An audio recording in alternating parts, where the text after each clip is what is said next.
Қайырлы күн баршаңызға. Бүгін сіздермен тез және оңай дайындалатын әсіптерінің рецептімен танысамыз. Оған қажетті заттар бауыр, сәбіз бен жұмыртқа, жуа қажет болады, күріш қажет болады және сарымсақ қажет болады, қара бұрыш пен тұз қажет болады және де май, кептірілген зелень қажет болады. Осылардың барлығын ет тартқыштан өткізіп аламыз. Алдымен жуаны өткізіп аламыз.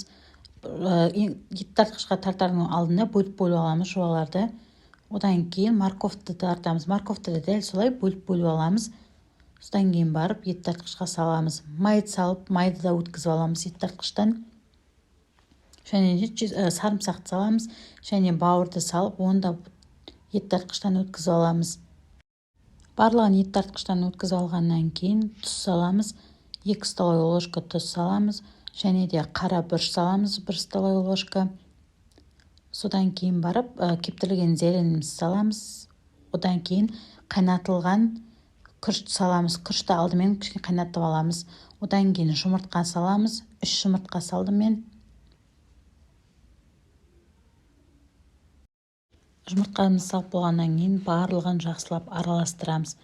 Араластырып болғаннан кейін тап-таза жуылған ішекке, сиырдың ішегі болсын, жылқының ішегі болсын, ішекті аламыз да бір шетін байлаймыз, жіппен екінші шетінен салмасын саламыз. Салмасын салып болғаннан кейін салмасын салған жақ бетін жіппен байлаймыз. Жіппен байлап болғаннан кейін тағы да орталарынан мен жіппен байлап шықтым. Негізі өзіңіз білесіз, байласаңыз да болады, байламасаңыз да болады. Содан кейін суға салып пісіріп аламыз. Бір қайнағаннан кейін зубочисткамен жан-жағын тесіп шығамыз, жарылып кетпес үшін.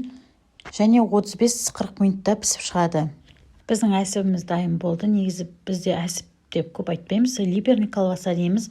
Қазір кесіп көрсетемін, іші қалай болып шыққанын. Әсіп өте дәмді шықты және тез дайындалды. Міндетті түрде жасап көріңіздер. Және де менің парақшама тіркелуді ұмытпаңыздар.